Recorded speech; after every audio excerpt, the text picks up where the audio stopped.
Syria głównie kojarzy się nam z wojną domową, organizacją terrorystyczną ISIS, uchodźcami i niewinnymi ofiarami wojny. Ale czy nadal jest niebezpiecznie w Syrii? Tak. Czy nadal ludzie giną w Syrii? Tak. Ale czy istnieje inna strona Syrii, o której się rzadko mówi? Sprawdźmy to. Was haben du Johann? Bomb?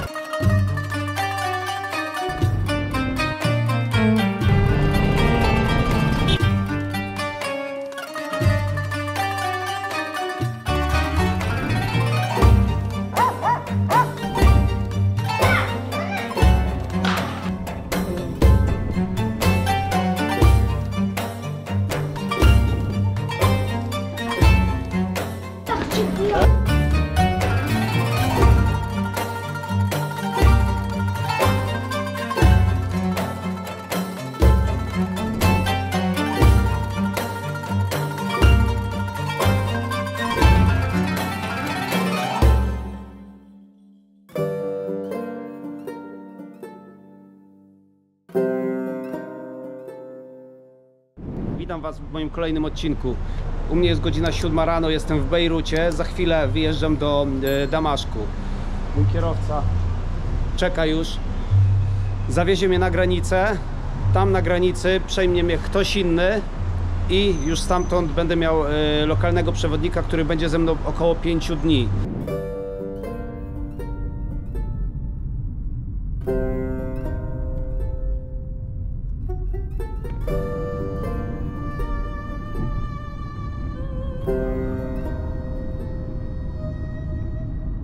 Okej, dobra. Przesiadam się do drugiego auta, do innego człowieka za chwilę. Żeby dostać się do Syrii, musiałem mieć zorganizowaną wcześniej wizę przez mojego przewodnika, ponieważ gdybym sam tu przyjechał, to po prostu nie wpuściliby mnie. Muszę mieć wizę wcześniej zorganizowaną i muszę mieć przewodnika z Syrii, aby w ogóle poruszać się po Syrii. Także nie jest to takie proste, ale na pewno łatwiejsze zorganizowanie takiego wyjazdu niż do Afganistanu.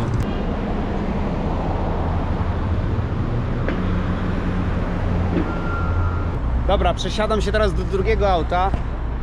Zobaczcie. Nie jest to takie proste, jakby się wydawało, bo musi to być wcześniej zorganizowane przez kilka osób, żeby w ogóle dostać się do Syrii. Nie mogłem sobie tutaj jednego człowieka znaleźć, który by mnie woził wszędzie, tylko po prostu jest to siatka połączeń. Jeden przekazuje mnie drugiemu, drugi przekazuje mnie trzeciemu. I tak to wygląda.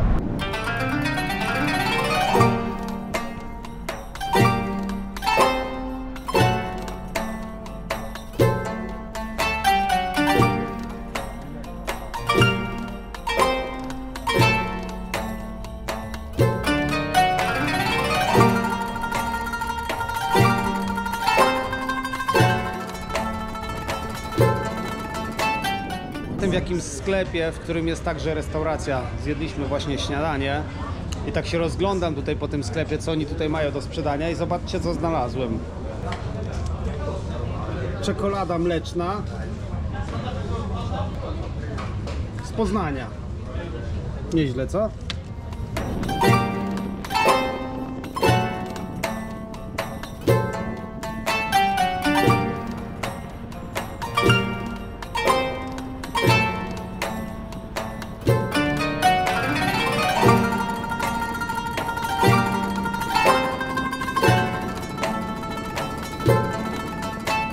Tak wygląda granica w Syrii. Thank you very much. Thank you. Zobaczcie, jacy ludzie tutaj są gościnni.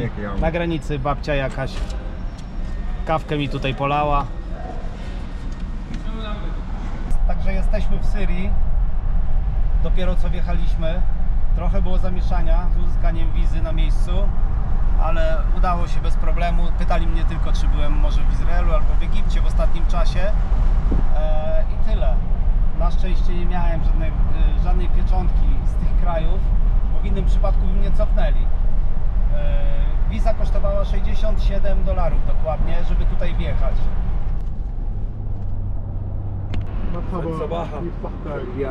Halo. Trzeci raz zmieniamy auto. Nie wiem, o co tu chodzi, ale takie są zasady tutaj współpracy w Syrii. Okej. Co chwilę muszę kamerę wyłączać, bo co jakieś 5 km są punkty kontrolne, tak jak w Afganistanie.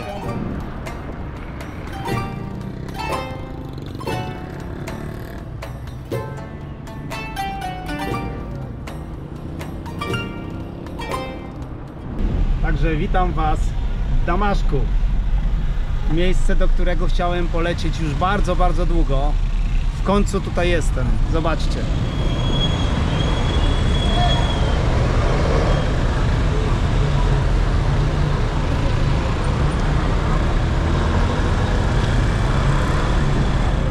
Dojechałem w końcu po 2 godzinach do mojego hotelu z moim przewodnikiem, który będzie mi towarzyszył przez następne 5 dni. Here, okej.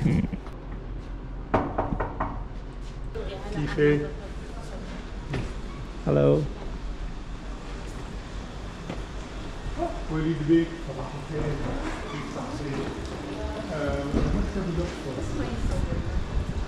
Do hotelu, zobaczcie, jak wygląda hotel w Damaszku. Jestem zaskoczony, nie spodziewałem się. Mój przewodnik wcześniej nie podał mi nazwy hotelu, gdzie się zatrzymamy. Po prostu wszystko było organizowane poza moimi plecami, ale jestem miło zaskoczony. Zobaczcie, jak tutaj jest pięknie. Standardowo po przyjeździe chciałbym Wam pokazać pokój, jaki dostałem w tym hotelu. Zobaczcie. Stoliczek mały, łóżko dla jednej osoby, a tutaj łazienka. Mały pokoik dla jednej osoby. Nic więcej mi nie trzeba. Znajduję się właśnie na Starym Mieście w Damaszku. Zobaczcie, jak to wszystko tutaj wygląda. Trochę mi to przypomina Maroko. Bardzo podobnie. Damaszek, nie wiem czy wiecie, ale Damaszek jest najstarszym miastem na świecie podobno. I tak samo Aleppo. To są 2 najstarsze miasta na świecie. Nie ma starszych miast. Oczywiście wszyscy się patrzą, bo tutaj turystów nie ma standardowo. Albo są nieliczni. Ale dobra, idziemy nagrywać. Zobaczcie, jak to wszystko wygląda.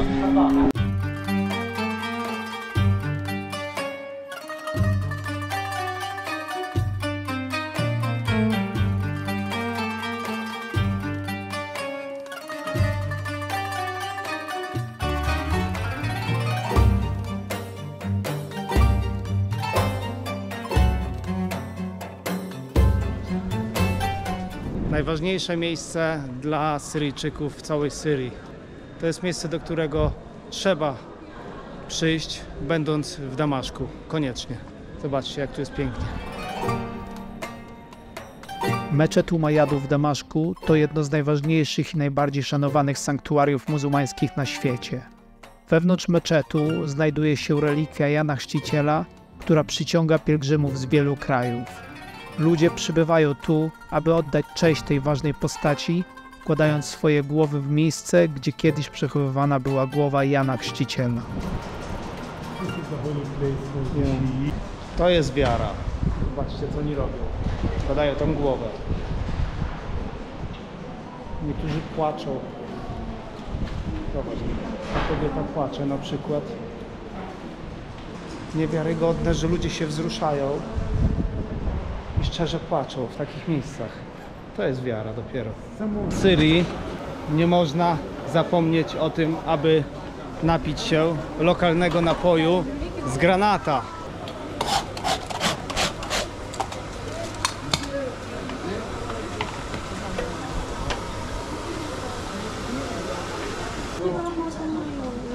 O Jezu, jaki pyszny.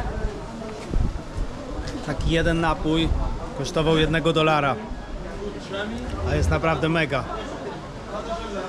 Dodam, że jest około 36 stopni dzisiaj, także mega gorąco. Zimny napój orzeźwia. Zobaczcie, jakie słodycze. Wow. A tutaj chipsy.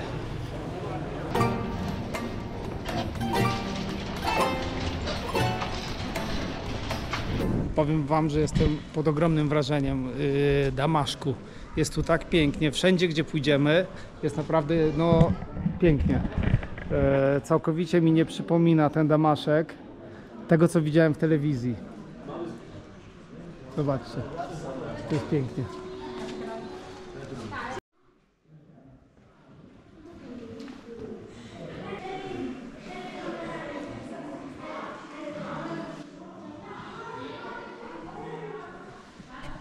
From different cities in Syria, from Aleppo, from Homs, from Damascus, which interesting. My father Yes. didn't allow my mother Yes. to go to hospital Why? to give you crazy like the Turkish. She So said she was not able to go to for hospital doctor, yeah, to give only- a birth. Yeah, especially if there is a doctor man, not a woman. Okay. Yeah, and I remember my neighbor, our neighbor at that time shouted, cried to my father, "Are you Yeah. crazy? She will die here." And what he said? But, he obeyed and he sent her to the hospital. He obeyed. Yeah, obeyed All right, after she but she suffered gave- so much. Okay. She gave a birth of whom? Your The last brother. for brother. us. Yeah. Okay. Zobaczcie, spójrzcie na to miejsce. Co wam to przedstawia? W XVIII wieku, gdy jeszcze nie było ani telewizji, ani nie było kina, organizowali ludzie takie imprezy. Z tyłu ktoś tam siedział, przesuwał, nie wiem jak to nazwać w ogóle, tą płachtę z jakimiś postaciami na tej płachcie. Tutaj siedział facet na górze, tak zwany storyteller, czyli opowiadał historię. Tam oni grali, tutaj był jakiś gramofon, facet tu grał na gramofonie. Tam też grali, muzyka była w tle. Także można powiedzieć, że to było coś w rodzaju kina w XVIII wieku w Syrii. Natomiast jedna była taka zasada, że nie można było wchodzić do tego miejsca bez czapek. Zapomniałem, jak się nazywa ta czapka. Będziecie mieli tutaj niżej napisane.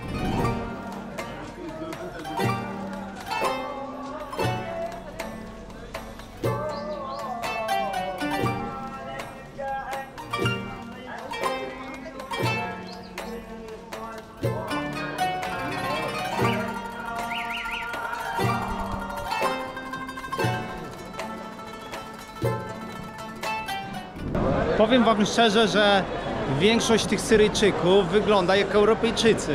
Bardzo biali, nie wyglądają jak muzułmanie. Ale tak naprawdę na tym targu nie ma nic ciekawego, co mógłbym kupić i przywieźć do Polski. Damaszek całkowicie odbiega od tego, jak wyglądają inne miasta w Syrii.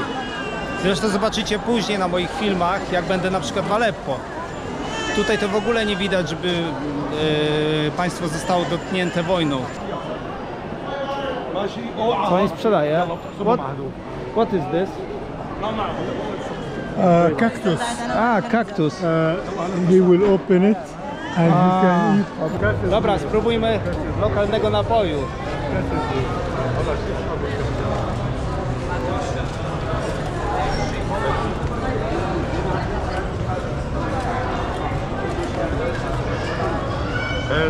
What is this? Essence.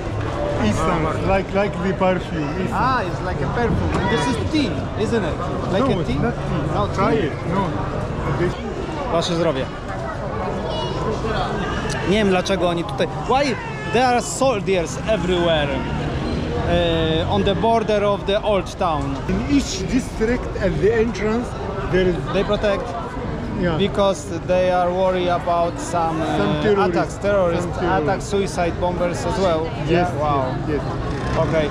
Any attacks happened recently here in Damascus? No, No. no. Since when? 3 years. Zobaczcie, jak sprawdzają to. 3 years at least. Wszystkich widzicie? 3 3 years. years, nothing happened? So it's well protected. Yes. Okay. 3 years till now. Nothing measured. And Everything. Okay. which area is the most dangerous and risky to go?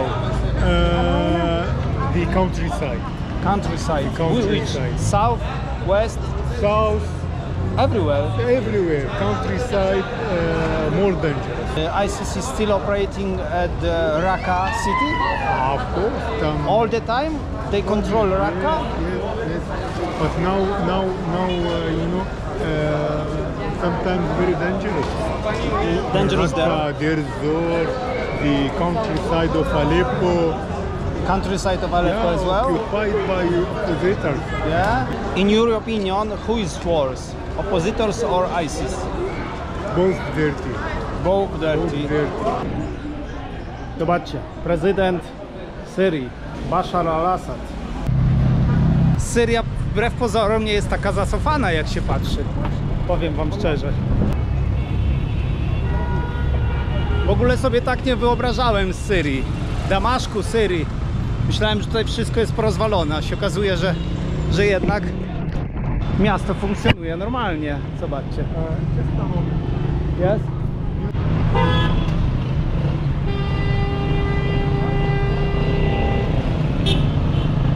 Tak jak widzicie na moim filmie, w Damaszku jest stosunkowo spokojnie, ze względu na to, że rząd oficjalny dosyć mocno kontroluje te rejony. Natomiast są miejsca w Syrii, gdzie w ogóle rząd nie ma kompletnej kontroli nad pewnymi rejonami. W Syrii są 4 grupy główne, które między sobą walczą. O, ziomek sobie śpi. Kawę wypił, herbatę znaczy się. 4 grupy. Rządząca na czele z prezydentem Al-Assadem. Druga to jest ISIS oczywiście. Potem są Kurdowie, którzy zajmują północną część przy Turcji, przy granicy z Turcją. Oraz Wolna Armia Syryjska, czyli opozycja, która zajmuje zachodnią część Syrii, w tym miasto Idlib. Słuchajcie, jest taka sytuacja, że po prostu zabrakło mi pieniędzy. To znaczy mam w dolary, ale jest sytuacja skomplikowana, żeby wymienić je na syryjskie funty. Jest zakazane, aby w Syrii osoba prywatna mogła handlować walutą. Za handel walutą można dostać nawet 10 lat. Dlatego oficjalne jest ustalone, że można wymienić tylko dolary w Syrii w banku, nigdzie indziej. Natomiast tak jak w każdym kraju, to co jest zakazane powoduje, że powstaje też czarny rynek tego, co jest zakazane, prawda? Więc są ludzie, którzy handlują walutą na czarnym rynku po lepszych kursach. Natomiast jeżeli idziesz do banku i chcesz wymienić sobie walutę, to nie dość, że dostaniesz niższy kurs, dużo niższy niż na czarnym rynku, to jeszcze na dodatek jest dużo papierologii. Sprawdzają cię, musisz paszport dać, musisz dać paszport, sprawdzają dokumentację i tak dalej. Dopiero wtedy dostajesz funty syryjskie. Pieniądze wymieniliśmy, nie będę mówił gdzie. Can I have? This is 1 million. This is 2000. Okej, 1 mam million, tutaj 2000. 1 000 000 funtów syryjskich. and 2000. Okej, dobra, wymieniliśmy pieniądze. Możemy szaleć.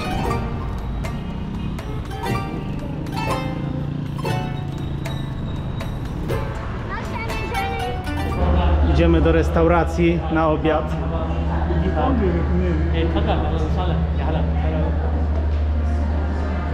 Zobaczcie, jaka piękna restauracja. Takie miejsca to ja lubię. Także zamawiamy pyszne syryjskie jedzenie za chwilę. Okay.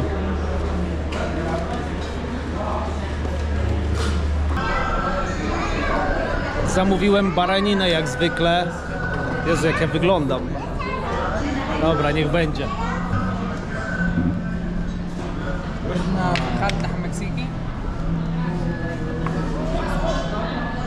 over. Aha, jeżeli chodzi o ceny, to słuchajcie, to danie kosztowało około $8,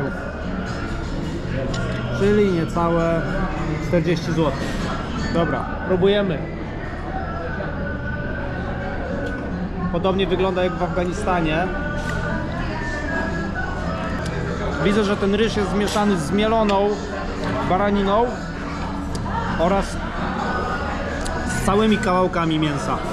Dziwne. Orzechy do tego i chyba rodzynki.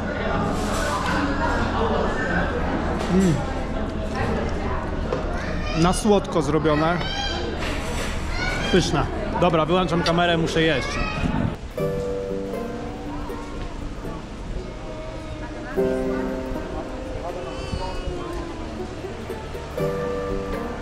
What's happened to this child? Step on the mine? He lost his leg, as you see. Or did he step on the bomb or what? Maybe bomb, maybe. But in this way, he asking help. He asking help. I didn't see that they've been asking for the No, help. there is a lady This close was- to him. She asking him. This was very shocking. Yes, This was very shocking. many children, many people. Many like children this. like this? Straszne. Ja pierdzielę. Alright? If you need any help, I will be here. Yeah? Yeah. You working here? No, I don't work here. With, I have a residence here. Okay. Okay, Thank you. welcome. Widzicie?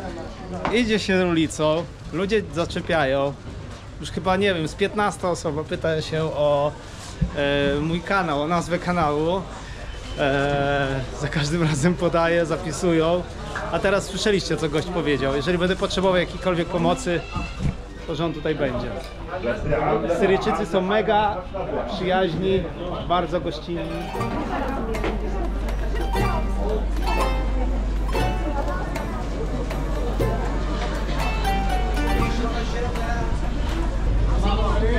You like this area or not? Yes, I have been here so much time. So many times. You are fed up with this. Yeah. I could have from the country at all, not only. Ah, okay. The children, no school, nothing at all. No school. No school. Klasyczne auto. Dodge. Zobaczcie, jaki Dodge amerykański. Przyszliśmy do lokalnej restauracji o nazwie Mona Lisa. Zamówiliśmy oczywiście baraninę, jak zwykle. Siedzę przy stoliku z Wasimem, mój znajomy, który zorganizował dla mnie ten wyjazd. To dzięki niemu tutaj jestem. To on zorganizował wszystko, żebym mógł tutaj przyjechać. Załatwił mi wizę, załatwił mi kierowcę. The meat is inside it. What meat? Lamb? Yes.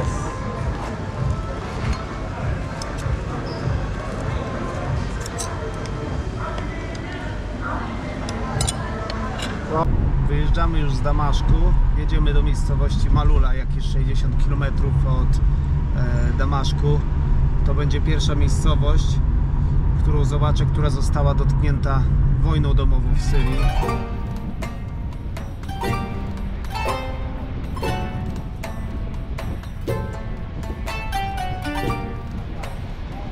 Dojechaliśmy właśnie do miejscowości o nazwie Malula. Co ciekawe, miejscowość jest głównie zamieszkiwana przez chrześcijan. W 2013 roku przejęło tą miejscowość ISIS. Zginęło bardzo dużo chrześcijan tutaj. Porwali z jednego kościoła porwali kilka zakonnic. Także sytuacja była tutaj bardzo kiepska. Zburzyli bardzo dużo budynków. Może Wam później pokażę jeszcze, bo teraz w tej chwili tutaj nie widać. Natomiast obecnie znajduję się w najstarszym kościele w Syrii. Za chwilę kobieta pracująca tutaj w kościele pomodli się w języku, w którym mówił kiedyś Jezus. Zobaczcie. مشتى الأوب وإبري وروح القدس هوش وخلوون عم طوي التهرة آمين أوب وحكي بشمو يتكتش عشمخ تسالي ملكخ يتكن تتشبع عيلي اخمل بشموخت على رع أبليح لحمح أخل يومح وغفر ليح احتياطح اخمل أنا حمغفر انتي مخت عمينح لا تشعبر إن حب تغربتش بس حسينا حمشيدا آمين. Tak wygląda obecnie kościół, który został w 2013 przejęty przez ISIS. Niestety większość artefaktów, które tutaj się znajdowało, zostało oczywiście zniszczone przez nich. Na szczęście nie zniszczyli całego kościoła. Kościół nadal jest. Został niedawno odnowiony. Obecnie wygląda w taki sposób, jak widać.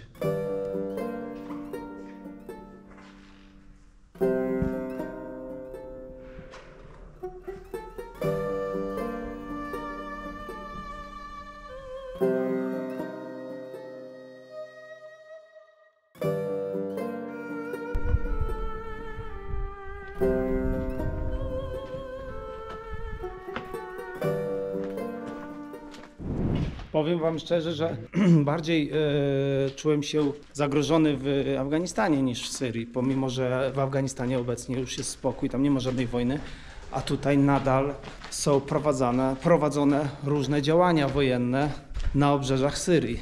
Także rejon jednak jest obarczony jakimś ryzykiem, zwłaszcza w małych miejscowościach poza Damaszkiem. W tej miejscowości w Malula praktycznie zostali tylko starsi ludzie, bardzo wierzący, katolicy, którzy postanowili nie wyprowadzać się stąd, ponieważ są mocno związani z tym miejscem. Natomiast młodzi ludzie wyjechali, wyemigrowali stąd. Być może właśnie część z nich to są ci, którzy próbują się przedostać przez granicę białorusko-polską.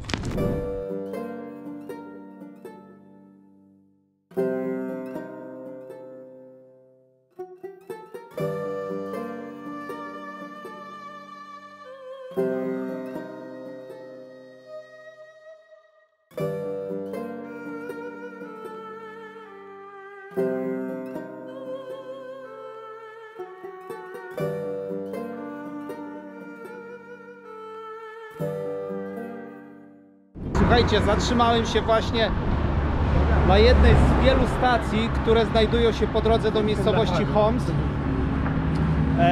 Sprzedają tutaj ludzie paliwo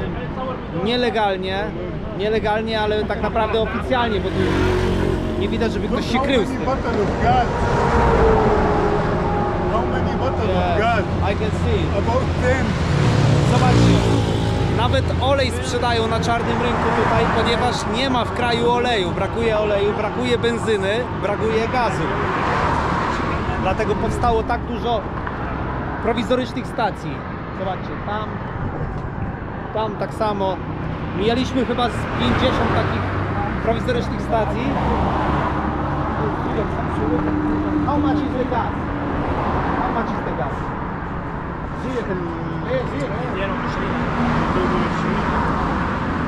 220,000 Syrian pounds. It means it's about, let's say, $25. $25. And this benzene? 150,000. It means about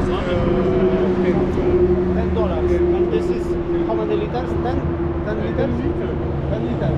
So $1, 1 liter. Yeah, 15 Okay. Syrian pounds. What's the difference between this petrol and this one? This petrol ready for the car. And this one? This one after 2-3 days will be ready. Kupujemy na czarnym rynku paliwo. 1 litr, $1. Paliwo z Libanu.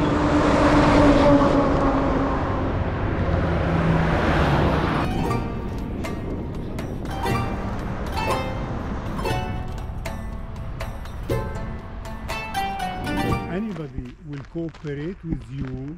Yes. Meeting, interview will be Yeah. the problem. Yes. Yes.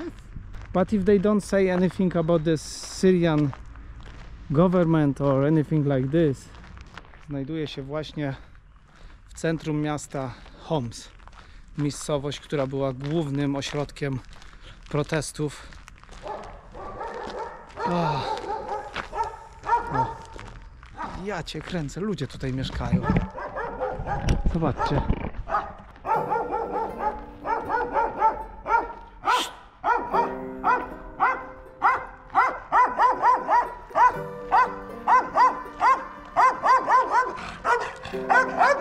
Niewiarygodne.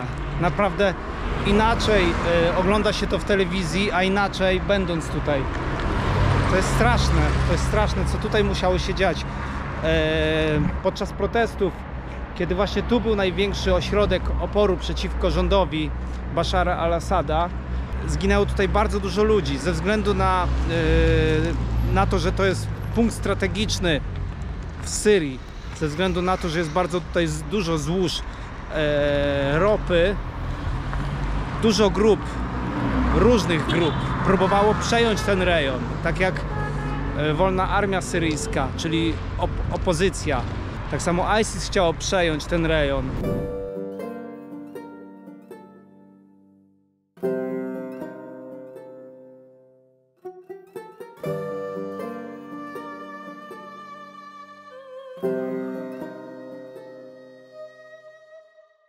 Tak wygląda miasto Homs nocą.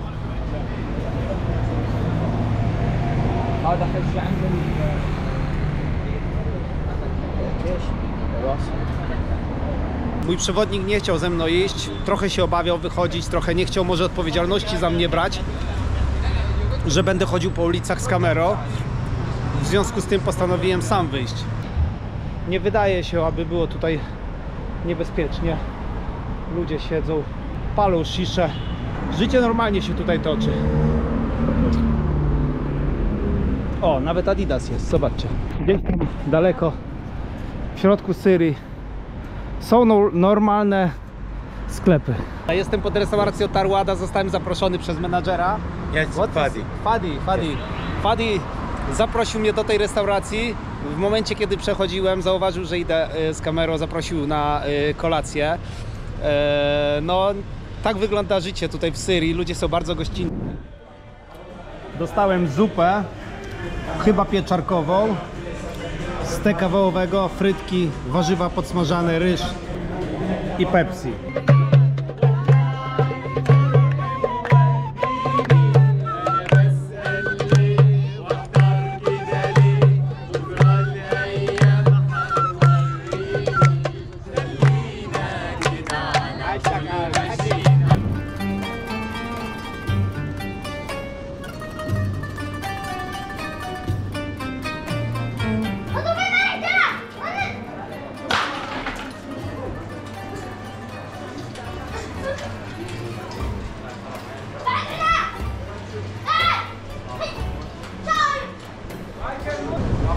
Czwartek jest dniem imprez w Syrii. Wszyscy wychodzą na miasto, imprezują, tak jak u nas. Zobaczcie, jakie zamieszanie tutaj.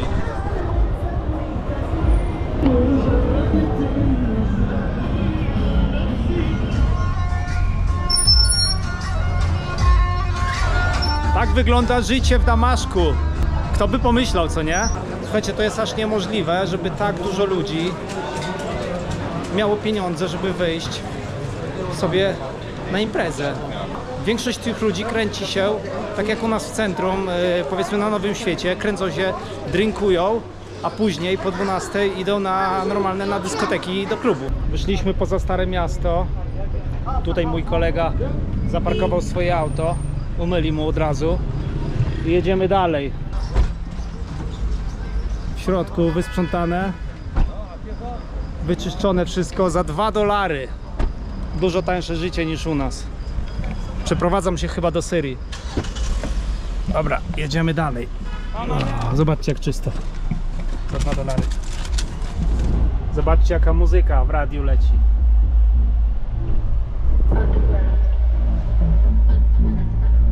Normalnie jak w Europie, co nie? It's like in Europe here, you know?